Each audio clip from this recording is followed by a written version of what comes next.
Today we are going to work on what it is to build a birdhouse. Now, here you go. Here's your birdhouse. You may be looking at me like, what the heck are you talking about, Mr. Goop? That's no birdhouse. Well, it's not really a birdhouse, but it is the template for your birdhouse. And in the event that you set this up correctly, this would be the amount of material you would be needing for the birdhouse. Obviously, there's some cuts that need to be made and some assembly as well, but this is the start here. So, this is called the template. It's going to give you the exact measurements that you need for each of your pieces, and it's going to show you exactly what you need to do here to make this project happen. So, for a birdhouse, you'll know that there are 4 sides, bottom, and then roof. There's actually 2 roof parts to this because there's going to be one on either side of your gable end wall. So let's start here. These are your gable end pieces. You'll see that there's 45-degree angles up to the center point on each of these. They should be the same height to where that angle begins, and they should be the same height where that point concludes on each of them. And that point should be centered on your material. Then you'll have 2 sides that should be equal length and width. You'll have a roof that is the full 5 3/8 width, as is the rest of these parts. Then one of them will be cut down by 3/4 of an inch so that when you overlap them, they look equal as far as how they come off of the gable end. Okay? So there's roof 1 and then there's roof 2, and that'll show you what the smaller dimension is, and then finally there's the bottom piece. So this is your template. It will be hanging up on the template wall over there, and you'll go there to start your project. As always, once we get our material, we'll start by getting a straight line on it here with the fez tool. Let's get started.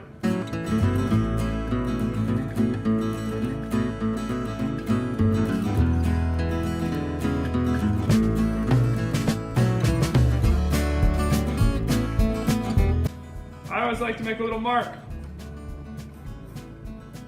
saying this is the edge that I cut so that I know this is the straight edge to work off of. Alright, so the next thing we're going to do is we're going to head over to the track saw, cut this thing to the rough length according to our template. I'm going to go ahead and cut this thing to length by laying the template right here,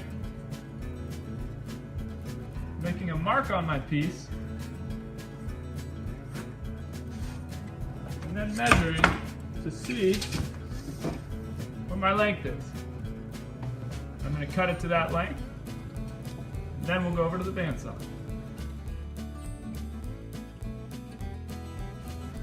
I'm going to measure the width of my template,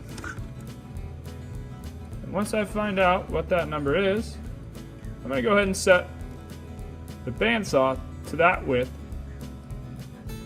so that I can then have my piece just the same size as this template.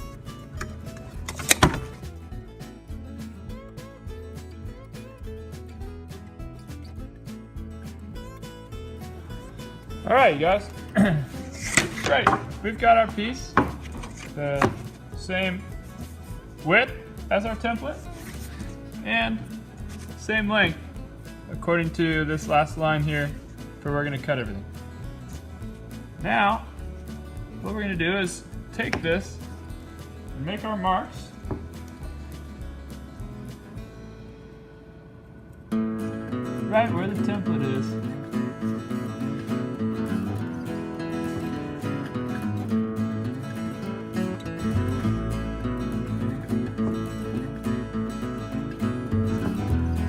Alright, once you've made all your marks, square everything over. Draw nice straight lines. Alright, so as you take all the lines across, you're going to want to make sure that they're accurate. And as you see here, I'm now showing you that the roof, the one that needs to be shorter, you will need to make sure to make a mark for 3/4 of an inch to be cut off of that one roof. So once you've made all your marks, you'll know that you have this thing set up and ready to go. You will want to then make the measurements off the template and transfer those measurements onto your piece. It may be that when you go to cut it, It will not line up exactly with your lines, but hopefully the measurements will be exactly correct. At this stage, make sure you return the template back to the board where all the templates hang.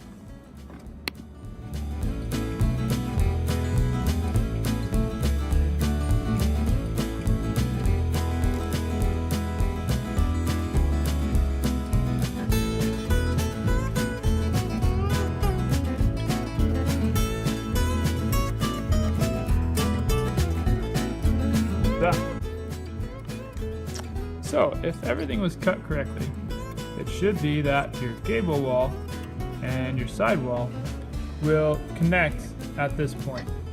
So, you can just bring your side wall over and make a little mark,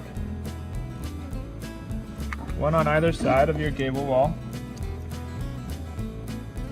And from those 2 points, you then will be able to use your tri-square. And remember to grab a tri-square that has the 45-degree angle on it, so that you will be able to draw that angle onto the pitch of the roof. I'm going to use the tri-square against the side wall here.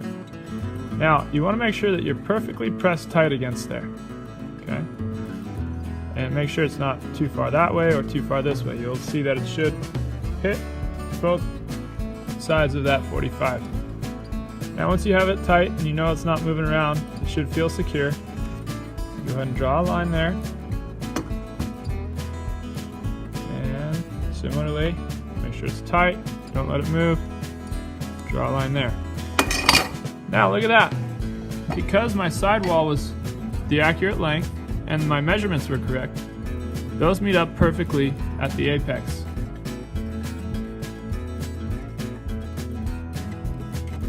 Okay, now I want to show you how to draw on the center point for the hole that you will create for the birds here. So we have 5 3/8. Remember, we've used a fair amount. So half of 5 is 2 1/2. Half of 3/8 is 3/16. So 2 1/2, 1, 2, 3, 2 11/16. So once I get that mark on there, I'll just put a square on it, kind of draw a line in the general vicinity. Now, I'm going to probably put this center point right at about 3 1/4 high. Just looks right to me. Plus, that gives me enough room to put my dowel perch on here as well. We're going to go ahead and cut out the gable line. We're going to leave that line when we cut it out so that we can go back and sand it as we need. Alright, so I'm going to show you the process. Remember, safety equipment on. We got our glasses and our earmuffs all the time.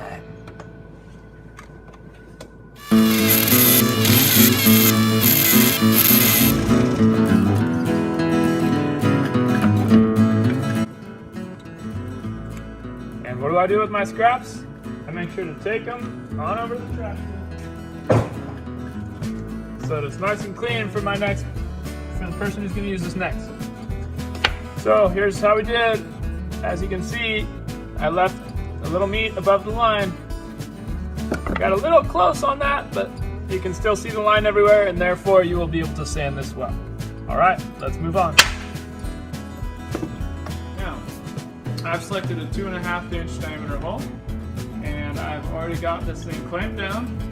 Made sure that it's clamped in a place where it's actually hitting the center of my mark. And I've set the depth stop to make sure that it's not going to go through my table. You want the depth stop to only go in maybe an 1/8 inch through your table, if anything, okay? So this is your depth stop. You should learn about that if you did the drill press test. If you've not done the drill press test, please do that before you do this section of things. So here we go. I've got my 2 1/2 inch. I made sure to tighten up the chuck with the chuck key, which is here. You always want to make sure you replace it back where it belongs. So we're tight. We're centered, we're clamped, I have my protection, and we're ready to go.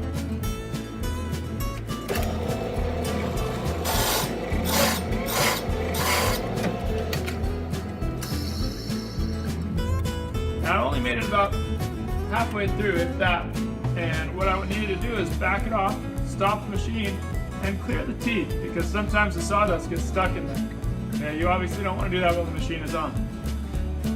Now the teeth are clear, it's ready to cut again.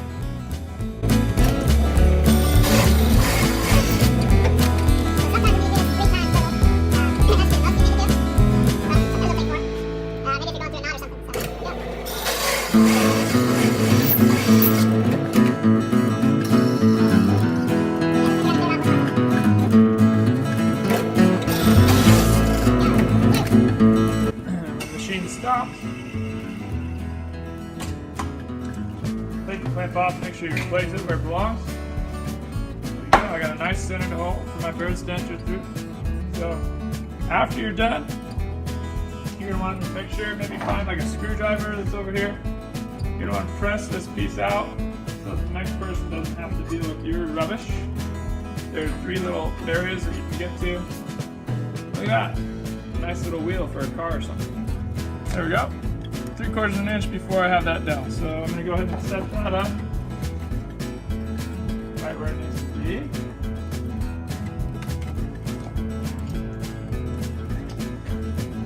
This is a 1/4 inch drill bit.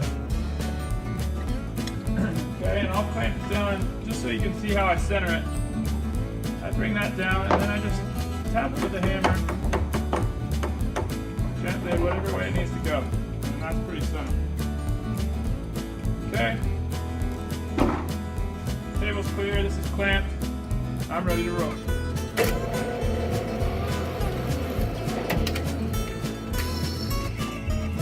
Now you want to take this not quite all the way through. If you take it all the way through, then your dowel will go through. But if you just take it most of the way, then your dowel will have something to sit against. There we go, we got our hole. Alright, here we go. We've got our gables pretty ready to go. Just need to sand those down. The last cut we need to make is for the roof number 2. Roof number 2 needs to come off 3/4 of an inch. So you can either measure 3/4 of an inch, and then when you go to the bandsaw, measure what's remaining. Okay? So it should be about 4 5/8.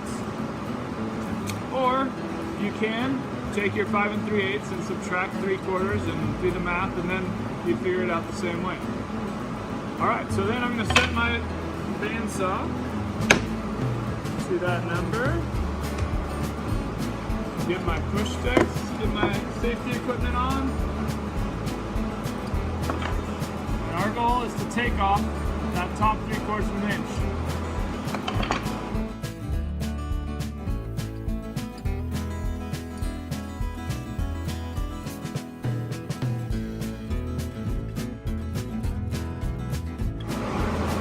Alright, there we go. Now we have that roof piece, which, check it out, when you put that one underneath the other one, you'll see they're going to look nice and even once you put that on the gable ends. Alright, before you start nailing this thing together, it's always good to do a dry fit.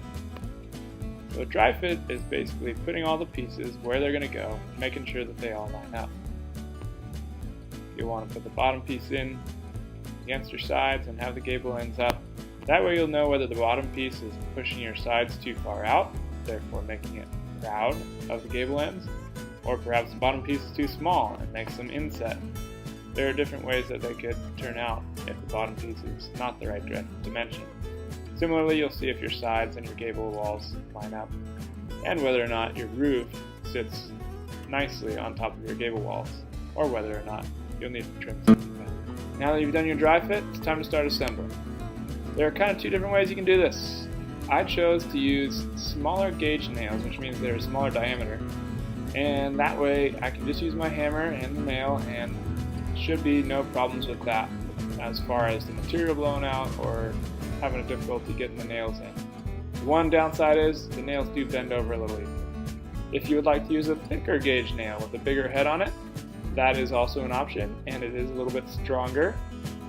But what you'll have to do for that is to pre-drill with a drill bit and make sure that that has a pilot hole that the nail will follow, and will make it a lot easier for those nails to go in and to not accidentally follow the grain and pop out of your material, or worse yet, cause your material to split or break. So here I go. I started with the corner, making sure that I flushed out the sides and flushed it out front to back. Then I proceeded on the middle and the other corner, getting my roof together. So the roof came together pretty nice, and now I'll move on to the body of the birdhouse. With the body of the birdhouse, I recommend that you start with applying the sides to the bottom, kind of creating a U shape. So I would stick one of the sides into a vise, and then once you get the side in the vise, get the bottom applied to it, and start nailing away. Once you get the one side done, next one you'll have to do outside of the vise, which will require a little more dexterity. There you go. You got your U shape. Then you start applying the gable walls, and last but not least, after you got the gable walls on, you can set that roof on top and finish off the job. Not a bad birdhouse, what do you say?